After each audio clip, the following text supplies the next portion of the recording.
It's the Let's Go Eat and Drink show with hosts Jimmy Santangelo and Bill Allred.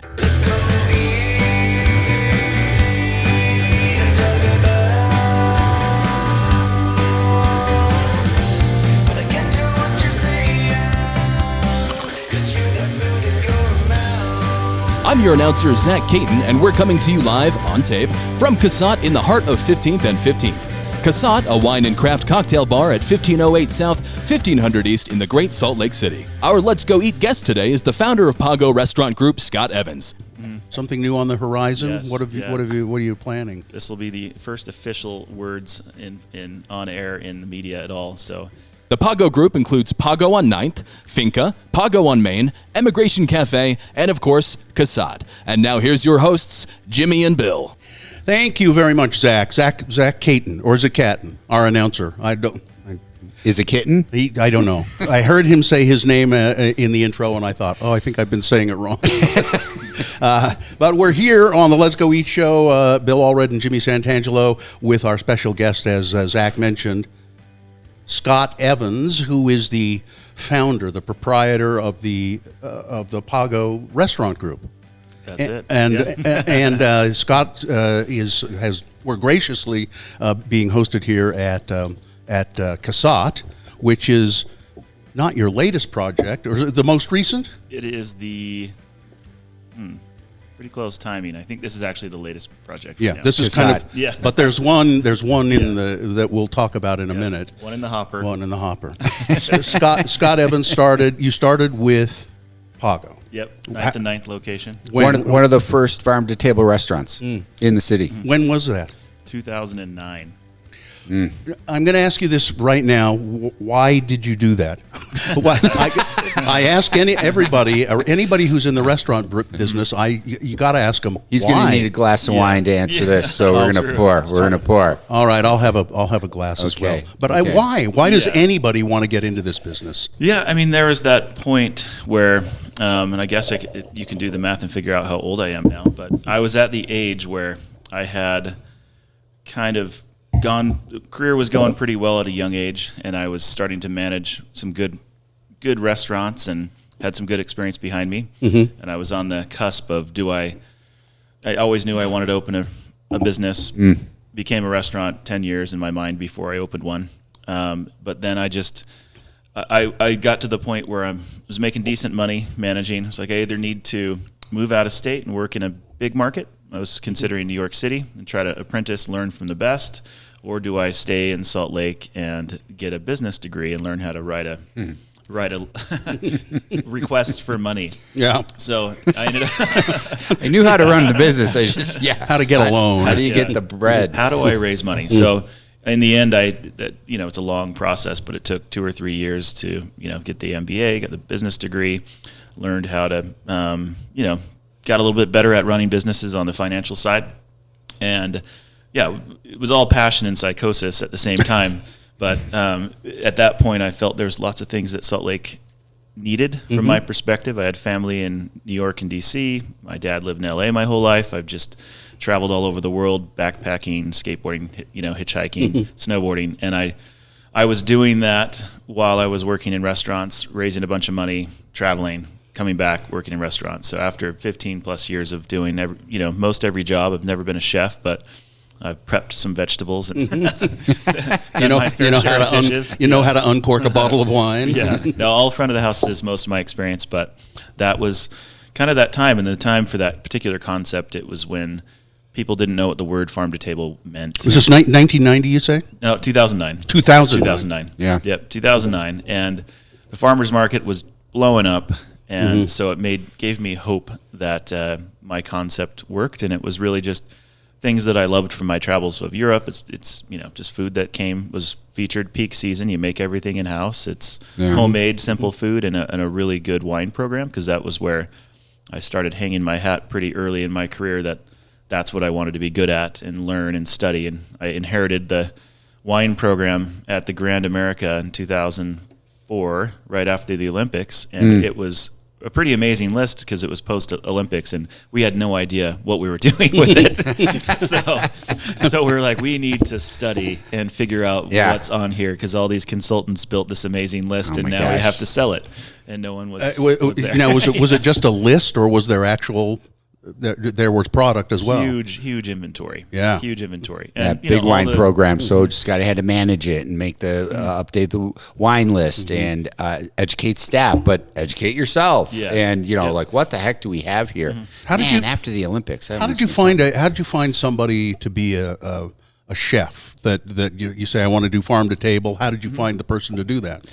Yeah, I mean it's a good question because it's not the same way I go about it now. So at that time, I had, just from working in restaurants, I asked every chef I knew, for who's ready for this job. I want someone who hasn't done it before, so we do it together. And I also needed to be able to afford them. Mm-hmm. So it couldn't be a 10-year veteran experienced chef because, frankly, that just was out of the budget. So I wanted someone with experience outside of the market that had. That saw the vision and it wasn't foreign to them. Mm-hmm. So they were excited about the products that we wanted to feature. So I literally wrote a product list and said, I want to feature these products, and they're all farmers market products. And then I talked to chefs and did several tastings, which is a fun part of interviewing people. Yeah. They cook for you, write a menu and cook for you, and do a couple other things like cost out the menu and stuff. And then I found Mike Ritchie. So he's the chef of Wildwood. He was the opening chef at Pago. And that came from a recommendation from Adam Kreisel. Yeah. Oh, I know that from name. Culinary School. Yeah. So they went to culinary school in San Francisco, worked in the Bay Area for quite a while together, and that's how we connected. Had never what met. an organic way to do it. Yeah. To say this is what I want to create. These are the ingredients. Are you comfortable with them? Yeah. And do you see a vision, or can we at least share and build a vision together with it? That takes some vulnerability and some willingness on the part of a chef and yourself. That's unique, man. It was a bit now that I've been doing this for owning for 15 years. It was pretty bold of me to tell the chef what ingredients they're cooking with. And I'm like, hey, it is my investment, but guess what? This is my vision. Can you help me with it? Yeah. And I actually got in trouble a handful of times by two chefs because it was so uncommon for a front of the house person or a sommelier to own a restaurant. I was often misquoted in papers as the chef, even though I never said it once out loud. I seem to remember reading things of that nature. In the paper, chef owner. Yeah. City Weekly, Salt Lake Tribune, chef owner Scott Evans. I'm like, ooh, I'm going to be in a lot of trouble when I get to the restaurant. Richie's not going to be happy. So they all gave me a lot of trouble after that. Well, let's raise a glass in that case. Yeah, what is this wine, by the way? It's a white wine. It's Puy Fumé. It's basically Sauvignon Blanc out of the Loire Valley, specifically the Puy Fumé. Scotty's familiar with this. This is by the son of Dia de Dagenot, Jean-Claude Dagenot, which is famed producer. He's passed away since. Silex is, I've only had that a couple of times. Cheers, fellas. Cheers. It's very good. Very good. I like it. When did you? So Pago starts rolling along, and or maybe you can't even say this today, but when did you think, okay, I got this. This is working. This is going to be a success. I feel pretty damn solid.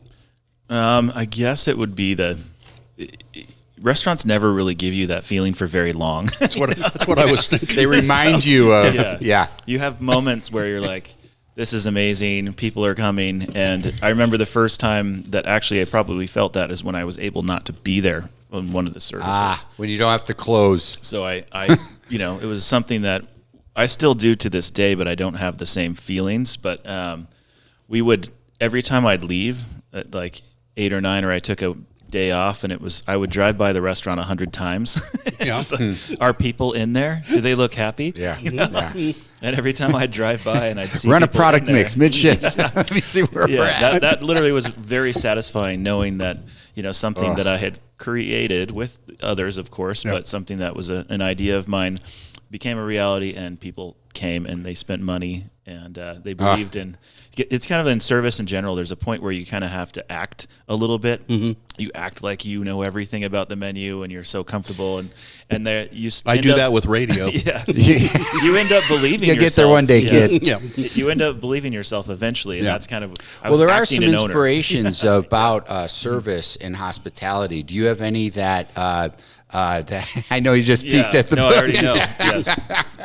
Does this book look familiar to you? What is is it this? as tethered as mine? Yes. Yep. No. What Danny is the Meyer book? is the legend. He was also how. Is he the guy who did Shake Shack? Yes. Yeah. Yep. Danny Yeah. Meyer, this is Setting the Table. Setting the Table. Yeah. Great book. I think that's my third copy, and that's even Yep. beat all to hell. And something that just inspires you. I take that when I travel, take it on plane, just to keep my head in the game. And over COVID, there was a pushback with Danny Meyer in the New York Times. Some remember restaurants that. have changed. Restaurants have changed, and the customer's not always right. How can you make everything better than the last time? Like, hey, after a while, this is what we do at the restaurant. You like it or you don't. We're trying our hardest, believe me, kind of a thing. Did it help that Pago's a pretty? There's not a lot of tables there. Pretty Nope, pretty it was- intimate. yeah. Was that helpful? Just Yeah, that was the idea. Is I didn't think the concept was big yet. I knew it would be. I'd be building a small audience, and that really was probably one of the better decisions that I made. Is I found at the time in 2009, and people probably will forget this, there were very few small restaurants. Everywhere I looked, it was a 100+ seat restaurant, and I knew that it was bigger and more expensive than I needed for my concept.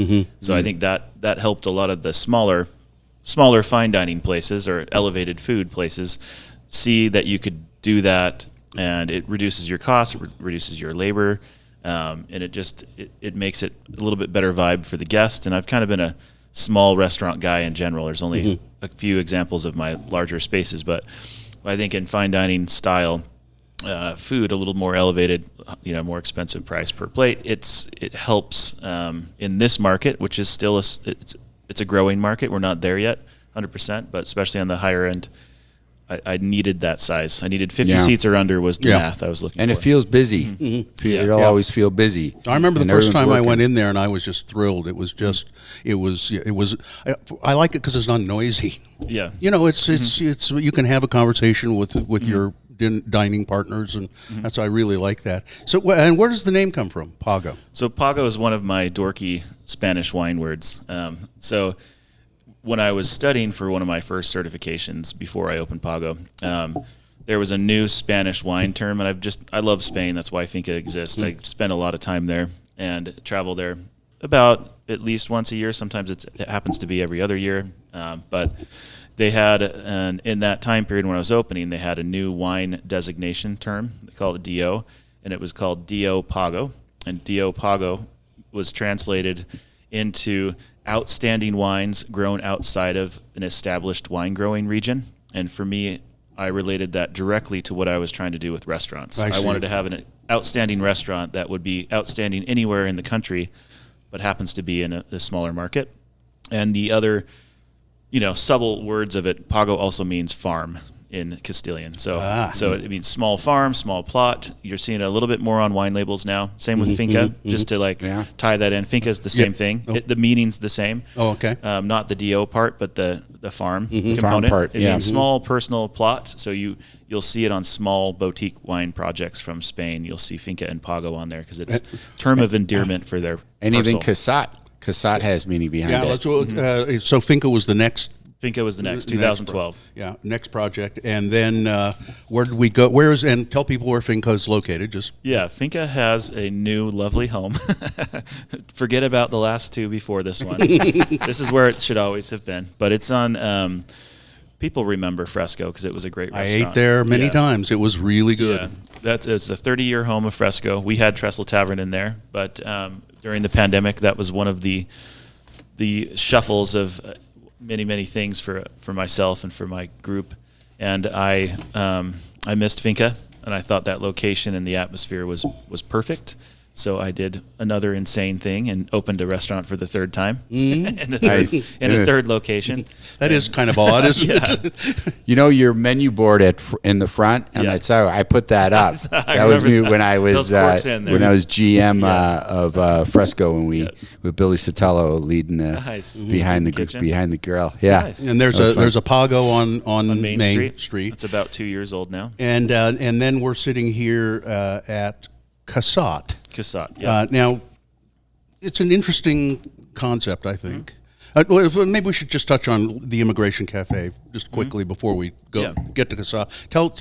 Tell us about the Immigration Cafe. Immigration Cafe. One, it's not an Immigration Canyon. I've confused people, and I apologize for that. It's across the street from Immigration Market, and it's right on the corner of Immigration Street, which is also where I live. So that's what the meaning of the name is. Handy. Yeah, the market. The market has They're such searching a big, an immigration case. This isn't. They're like, where, and yeah, so that was the name. It really was intended to be a neighborhood cafe, and East Liberty Tap House, which was mine and I sold, was the same idea, where that's that name of that neighborhood is East Liberty. Yeah. And so same idea with immigration. We wanted to be a place for the neighborhood to dine. So part of that was breakfast, lunch, and dinner. We're open a lot. There's a coffee shop in there from Logos Coffee, that little micro roaster that's doing a great job.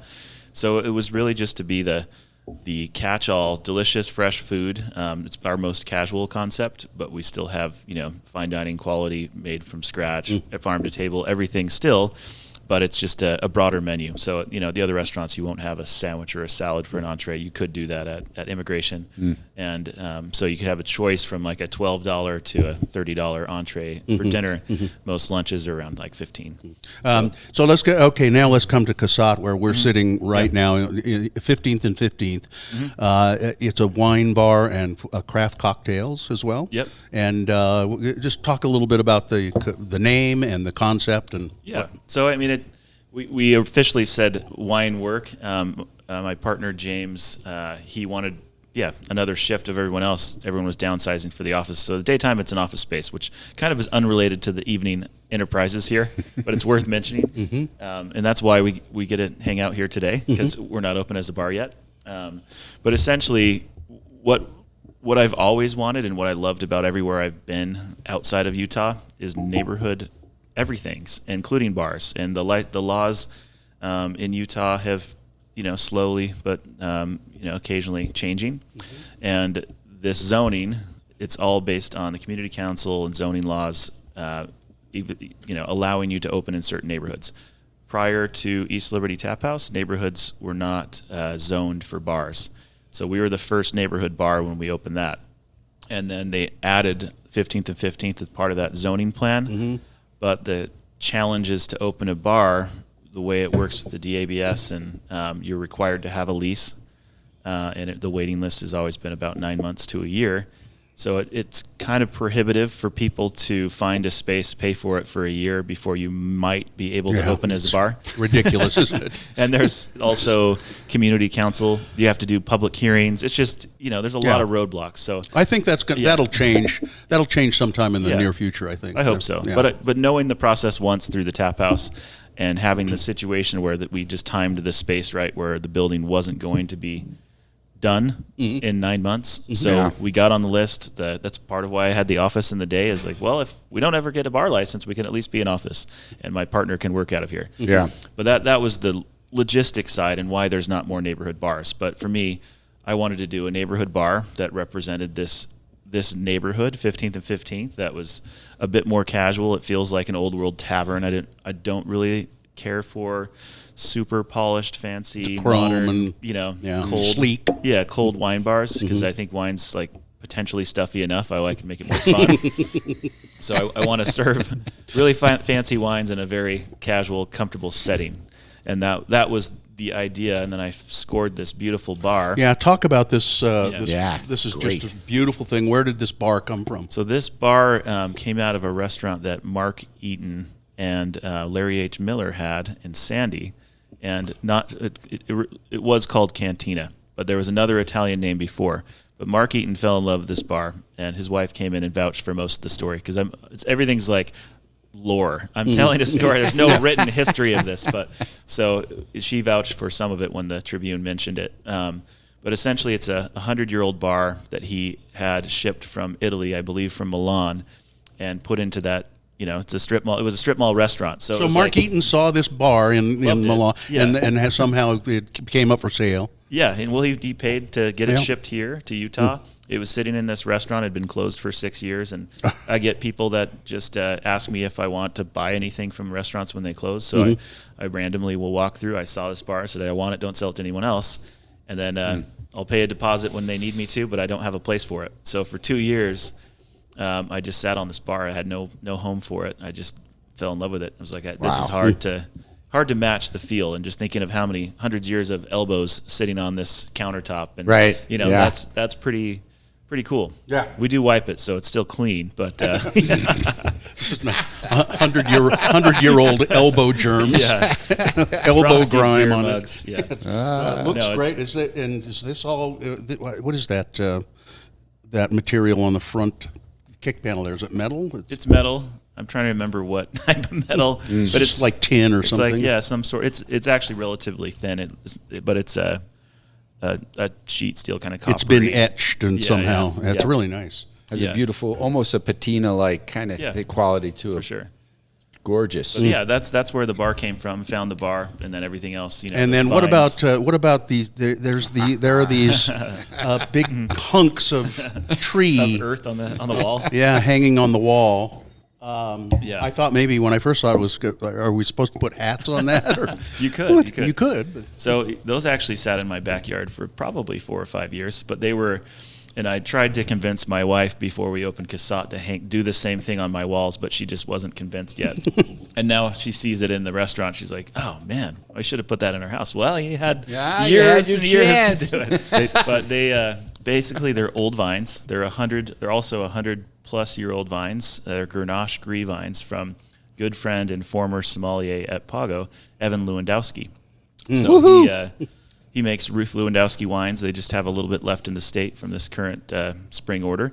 But yeah, he gave it to me as a gift. I helped him. He was working at Pago on 9th, and I was helping him with his business plan and trying to assist. And he gave those to me as a gift for helping him with his path. well, yeah, when you say vines, people I think maybe picture like Little thin little things. thing grapevines. These are like tree trunks. Yeah. They're grapevines, but they're like tree trunks. They're so thick and Yeah, they're the trunk of the vine. Yeah. So this is what goes into the ground, and then the vines grow off of it.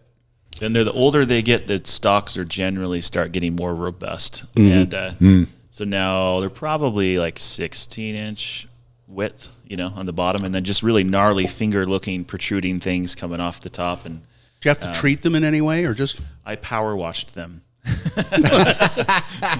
I took them to the car wash and I power washed them. Into the car wash. Okay, nice. Yeah. I was like, sorry for whoever's next. Yeah. Wow. There's a bunch of dirt and old debris. Casot. By the way, what Casot means what? And it's CASOT. I think I was putting 2 S's in it for a while. Yeah. No, I choose these random names that no one understands, and there's good reason most of the time. But usually I'm inspired by something, and this particular name came from a visit to Piedmont. The joy and pleasure of my job, that's another signature of like, oh, I've at least made it enough to travel. So that level of success is I love visiting wineries, visiting wine regions, the winemakers, also brewmasters, distillers, all that. But wine people are my favorite. So I was visiting some wineries in Piedmont, in northern Italy, and out of all the regions I visited in the world prior to that, I saw these little stone structures in the middle of vineyards on steep slopes. And those little stone structures have a name, and they're called Casot or Chaibot. And what are they for? They're for a place of shelter and refuge for the vineyard workers.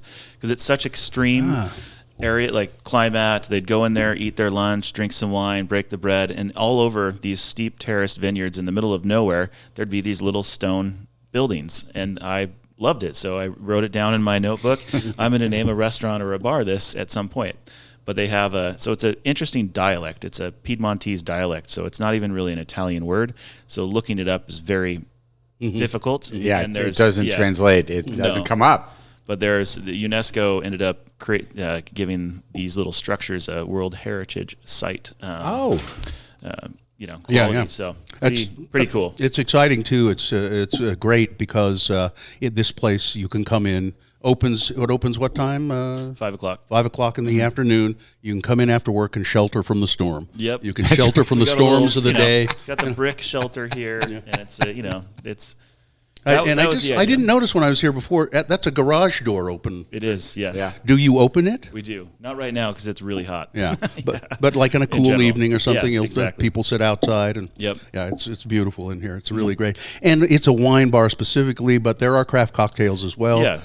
And talk about the range of wine maybe that you have available here. What kind that's of part of the fun for me is I like to just buy a couple cases of wines and sell them, to guests, have from high end, beautiful, allocated, crazy stuff that no one ever gets to see, like Paulo Bea wines that are some of the best wines from Italy, from the high end to the low end to, a really fun, fresh rosé that's $9 a glass to a $40 reserve special once a year allocation that I get. So I try to have about 50, 60 bottles on the list at a time, different brands, different labels. And I really want to share wines with people. So I don't have the list changes at least once a week. There's about 5 new wines. And that's, just the special order process. And really, I prefer to keep it a small selection of wines by the glass, about 10, and just change it more frequently, because I really want the wines to be fresh, and I want every guest to, be able to, if you come twice a month, there's going to be something you've never had before, every time. And some guests come a lot more than that, which is, I prefer that.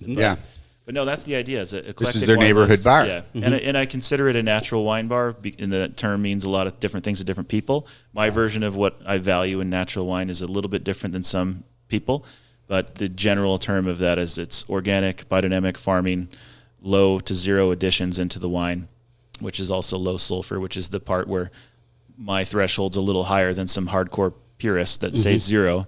I prefer under 50 parts. If people are wine people and they know that, great. If not, you just won't notice. I want the wine to taste like wine, not funk. So I appreciate the natural wine trend, but I'm still and I love natural wines. I'm a natural wine person, but I still want the fruit to come out, and not bacterias and things like that.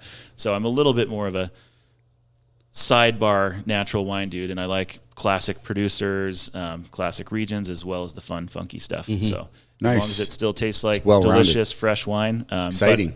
But small producers. I like to support people rather than brands. And what do you do for food at Casot? There's not a kitchen. Nope, no kitchen. We have cheese, olives, some lovely chips, and then we also do a large amount of takeout from Finca. We've developed a little takeout program where you can order online, and we have these. They're called tiffin pans. They look like little metal lunch boxes that stack on top of each other. Oh yeah, I've seen that. Yeah, yeah, and it's 2 to 3 tiers, and we've developed a small takeout menu that travels well, so it's delicious when it gets here. And that was so you can get anything you want from the menu, from Finca's menu, but we curated some groups of things that we think do the best in the takeout format. That's cool. Which is always, and that's just right across the street. So they just run it over, and there you go. Typically it's about 20 minutes, unless the kitchen's rocking on a Friday and Saturday. It might be a little longer, but it's been fun. It's been working out. Scott Evans, the founder of the Pago Restaurant Group. How many restaurants in the group now? I think that's 5. And there's one more. Now there's something new something new on the horizon. Yes, what are you planning? This will be the first official words in on air in the media at all. So I took over a space on Regent Street from some friends, and we're now opening Finca Pinchos Bar, and that's. I'll have to explain what pinchos are. I'm guessing. How do you? Yes, because I'm looking puzzled. How do you spell pinchos? Pinchos. It's PINTXO. Yeah, I'm even more confused now. Yeah. So it's pinchos in general are small tapas. So in the Basque Country in northern Spain, you'll see a lot of things that look like bruschetta on a piece of toast, and that's Spanish version of little small bites, and sometimes a lot of things on toothpick skewers, and they have a case that looks like a sushi case, and it's filled with all these little delicious bites. So when I walked through this space, it was formerly Fireside and Fenice. It just felt like a pincho bar. I just got back from Spain. I went to Spain again a couple months ago. That long counter, I can see it, yeah. And I just love that format of it's still fresh food. You just keep filling the case. You point to what you want. You have your quick bites that satiate you, and then you have a kitchen that has, hot plates coming out of the kitchen as well. And I just love the concept. It's a strange, crazy word.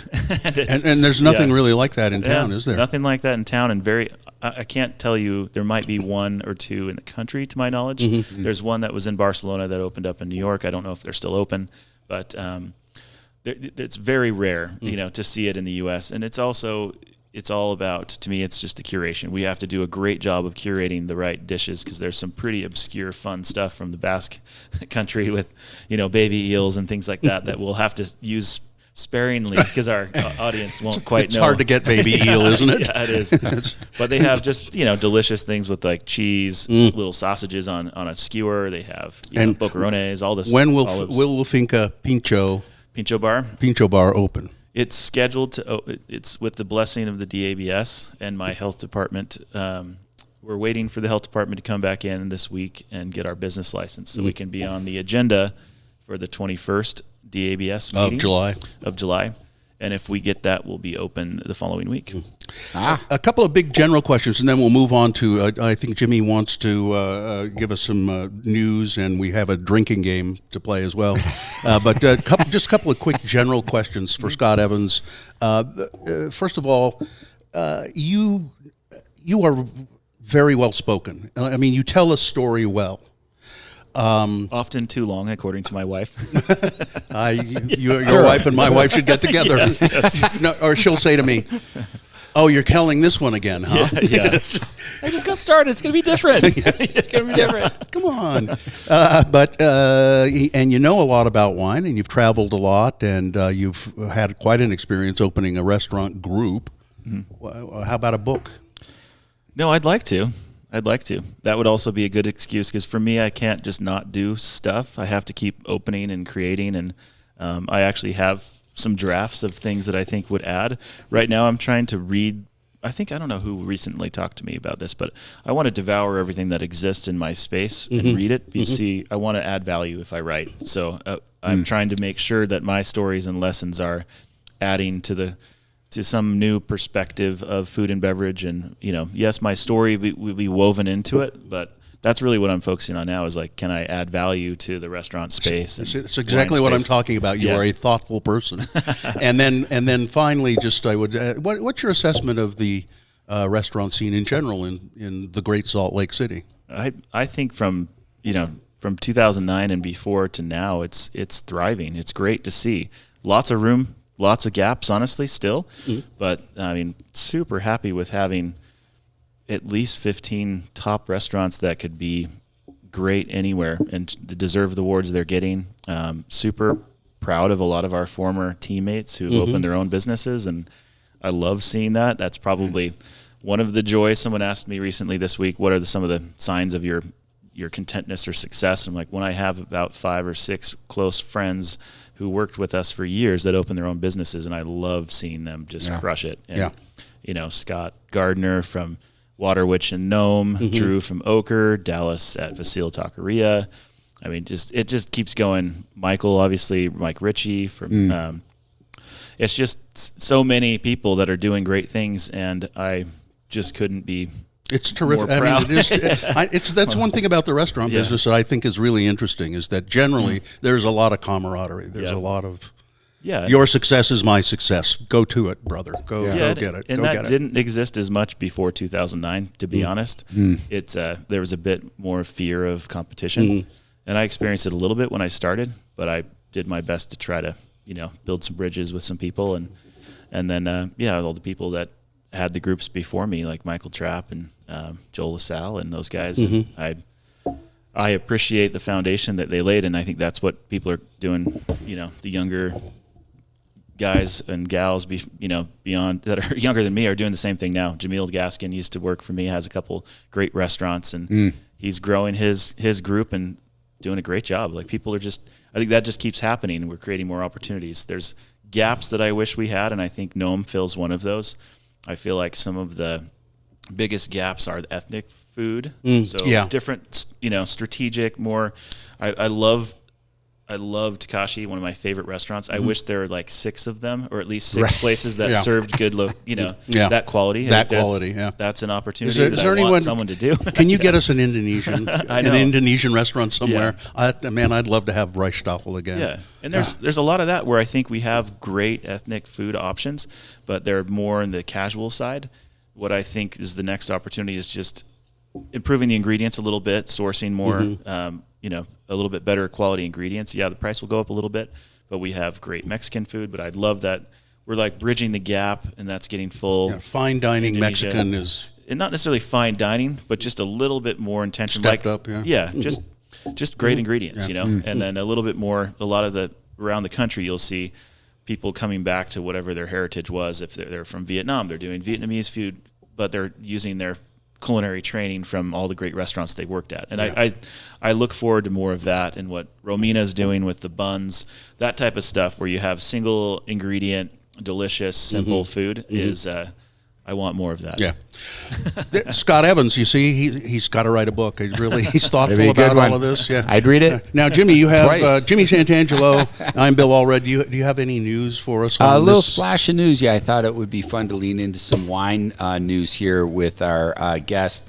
So I just got a couple bullet points here. Ocean's 11 style break-in at a top LA wine and liquor store, Lincoln Fine Wines, in Venice, California. A thief reportedly got away with top bottles of Petrus and a $6,000 bottle of the Last Drop Scotch. They say over $600,000 total in retail value. $600,000. $600,000 I wonder 4 how hours. I wonder how many bottles of stuff that was. Cases and cases. And, And the it only was one guy, they think? they're not sure. They saw one guy on camera. There was a pickup truck, and he dropped down through the ceiling, dropped down right It was into Tom the... Cruise. It was Tom Cruise. The Mission Impossible. They're trying to But, promote the movie, aren't they? Yeah, Yeah, that's what one it way is. to do it. There's another Egyptian king, King Tutankhamun. This I is like a fun the one. first draft I think of that Egyptian better. king.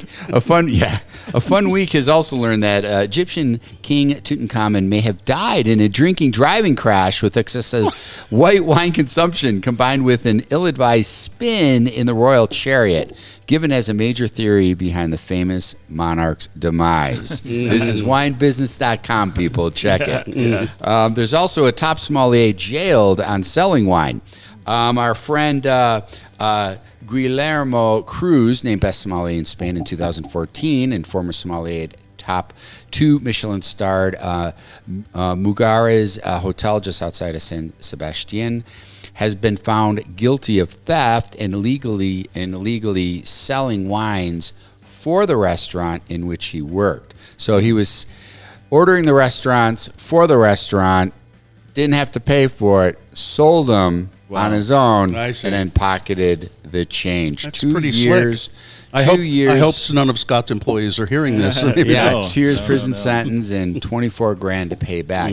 Here's something that's interesting. Talk about sustainability and natural wines. The EU, European Union, anti-pesticide proposal strikes fear into wine sector. So the proposal is to reduce pesticides use across European Union. This has struck fear into representatives of the wine sector in numerous member states, because they're feeling like there's going to be a drop in yields associated with the move. So less fruit, less wine, less money, less revenue. So I think it will, though, as I would imagine, Scott, you would think it's only going to improve quality. Yeah, in general. Yeah. You would yeah. think you're in favor of the no pesticides or as Oh, yeah. few as possible, or Yeah, and it's this just is like, reduce.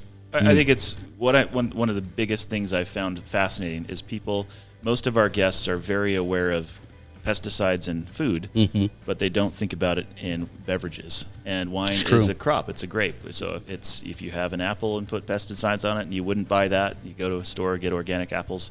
You really should be considering what chemicals are in the wine, and that's probably my number one reason for supporting that movement. Is it's still food. Yeah.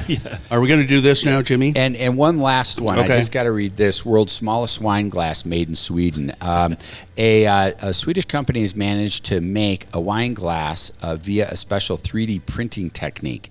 And this is in the form of a goblet.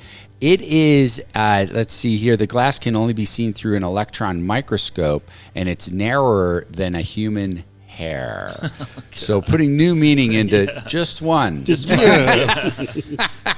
All right. Now, And that's your splash of news. now, Jimmy, we go into this is all Jimmy's idea, by the way, and we're kicking it off. I used to do this in a pre-shift. So as a sommelier, you'd have to do pre-shift each evening, and I would get some church nods. People just, zonking out during pre-shift, not paying attention. So I use these combination wine cards and sex cards as a way to spice it up. Now, mind you, this would never be able to happen today. A little thin-skinned. Yeah. I'm not sure it Pinot should Noir happen here. grapes out there. Yeah. Well, perhaps not. Perhaps So not. what do you want to do here? What am I doing? So you're looking. I've looked at some of these, and you want Yeah. to Ask it aloud. It's for Scott and I to answer, or you can just ask the guest a directly. wine card or a sex card or both. That- You want one of each? Do a couple, whatever you feel is comfortable. Okay, let me see here. Okay, in 2002, this is a sex question. Last time I had, in 2002, that was Okay, the last time. you had sex. Which percent of American adults said that they had watched an X-rated movie in the past year? Which percent? Here are your choices: 5%, 15%, 25%, or 35%. That's a tight range right there. Which- What do you think? Yeah. I feel like it depends if it's public information after you answer the question. So watching Well, it's on a card. X-rated, I know. watching X-rated was the internet as, I don't want to overthink this, 2002. but It's kind of pretty- 15-ish. What do you think? Yeah. I'd Go go lower? a little higher. You go a little higher, Yeah, okay. 'cause I don't know why. Well, one of my undergrad studies was sociology, so we talked a lot about that industry, and it was the actual amount that people that have observed it was much greater than that in Yeah. that Then time you when would I was have in college. thought, So I thought it would be greater than the 35%. It's actually, let's see, the largest was 35. It's 25% according to this. 25%. 1/4 of people. Porn producers create about 11,000 films each year. Most go straight to video, compared to only 400 mainstream Hollywood films each year. So there's a lot of porn to choose from. Small fun fact. I won't tell you where this comes from, but one of the top guests of one of the fine hotels in Deer Valley, and got all his money from the porn business, and he's the guy that's buying all of the top wines. Because talking to Sam's like, oh yeah, we have this one guy who made a lot of money. He finally told us he got all of his money from the porn business, and now he's buying every $6,000 bottle on their menu. I don't know if it's my God. the famous. There was a famous pornographic film actor in Park City for years. I don't know if he's still around. I think he passed away. I He know was he a was real estate agent, Harry Reams. Harry Reams. I served him when I was a server at Stein's. In Apparently, he was a really Clitterton. nice guy. Yeah. Yeah. Big tipper. Wait a minute. Okay, we'll do a wine question. Let's see. Let me find a wine question here. Okay, what does you guys will both. No, you'll know that. I don't know it, but you'll know it. You guys are both such wine people that you'll know all of these. What is this is a wine question. What is a Languedoc? Is it a grape often used in the Loire Valley? Is it a region in southern France? Is it a French table wine? Or is it a second growth chateau in Bordeaux? Languedoc. It's a region Yeah, in it's It's a- a, see, you guys know. Yeah. Yeah, it's on a- those easy ones, we probably don't need an ABC. We just Just tee it ask up, the tee it up question. for Okay, us, we'll and just ask the question. we'll- Yeah. True or false? In a restaurant, it's appropriate to send back a bottle of wine you just don't like. Oh, false. It's not that you don't like it. It's got to be a fault to it. and I'll challenge that. Okay. And not because I don't disagree with. I mean, I agree No, with you, but your perspective, yeah. My perspective is that's not the reason you should send it back, but you can. But it's you have to be able to communicate what it is you don't like about the wine. Mm-hmm. You can't be flippant, and if you do it more than once, you're not going to get served again. But if you generally don't like a wine on our list, because I serve some wines that people have never heard of, or And they're might be a little out of challenging. their- Oh, I see. out of their zone. Because it's outside of, they Yeah. don't It understand what they're depends. getting Yeah. into. It's a little too Yeah. funky. There's nothing wrong with the wine. It's Yeah. just like, this not is into it. not. Yeah. okay. And So- you'll Fair enough. I tell my team 100% don't challenge them unless they're assholes. And then it's like, well, you're just being, people do that, unfortunately. They Yeah. buy the most, a couple $100 bottle of wine and send it back. Oh, I don't really like it. I'm like, well, Sorry. We've only sent back a bottle of wine maybe one time in all the time I've been dining, and my wife said, "This is vinegar. Yeah. It's gone. It's over." Yeah. And I went, "Oh, I thought it was supposed to taste like this." Yeah. She said, "No." And the server came over. I don't remember if it was a sommelier or just a server, and went, "Yeah, this is no good. Yeah. Sorry." And we'll replace it right away. And Yeah, for sure. If a wine, now the official answer is if the wine is flawed, that is corked, oxidized, or spoiled, you should send it back. But according to famed wine expert Andrea Immer, if you select it and simply don't like it, it is not appropriate to send it back. That's true. So that's I think that's a nuanced answer. Was it Eimer, the first female master? Yeah, master som. Yeah, first female master. And then one final question, a porn question. Who made history as the first U.S. performer to bare her breasts while dancing at a bar? So it's porn and beverage. It's Okay. So it's, and I think I know the answer to this. Is it A, Carol Doda, B, Mae West, C, Gypsy Rose Lee, or D, Raven Sterling? It would be an absolute guess. I only recognize Mae West as a name. Maybe the C, but I'm not sure. What do you think, Bill? I just looked at the answer, and that was my answer. It was your guess? Yeah, Carol Doda. Carol Doda. Yeah, I would have been wrong. Carol Doda, and because I saw her once. Oh. Carol Doda, credited with first public topless performance when she danced on a white baby grand piano at San Francisco's Condor Club in 1964. Doda got her fame in lights when her breasts became part of the city's neon skyline. She also won the Business Person of the Year award from a Harvard University asset management course. Wow. But she was the first performer to go big with implants. And I mean, she had like gotcha. 40. So she had some assets. She really, and she was a lovely, I saw her once and she was lovely, except her breasts were just too damn big. I mean, but apparently she was a lovely person, and everybody in San Francisco that knew her loved her. And, anyway. Oh my God. So there you go. Well, thank you. And that's our is that how that's supposed to work? Fun facts. All right. Right Well there. done. Fun facts. I think that's it.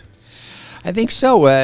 Scott, thank you so much for joining us, talking about the restaurant group. You and I have been friends. You've welcomed me with open arms the moment I got back here into town, and you've been part of my business success. So thank you from me to you. Of course, I should have put you on that list of you started WSET out of Pago 9th to 9th. I forgot about that. Yeah, the wine certification. My first time I ever certified somebody in the state of Utah was with Pago, and Scotty opened up his, as he has here today. He's been like that since day one. Scott Evans, founder of the Pago Restaurant Group, which includes Pago on 9th, Pago on Main, Finca, Emigration Cafe, of course, Casot, and coming soon, Finca Pinto. Pincho Bar. Pincho Bar. Pincho Bar. Finca Pincho Bar. Gentlemen, cheers. Cheers. Thank you. Thanks for joining us for another episode of the Let's Go Eat and Drink Show with Jimmy Santangelo and Bill Allred. Comments, questions, or angry complaints to the management should be directed to the Let's Go Eat Show at gmail.com. The Let's Go Eat and Drink Show is produced by Dawson Dow. The Let's Go Eat and Drink theme was composed and performed by Doug Wild. I'm Zach Caton. So long, I love you, and you haven't seen the last of me. Let's go eat.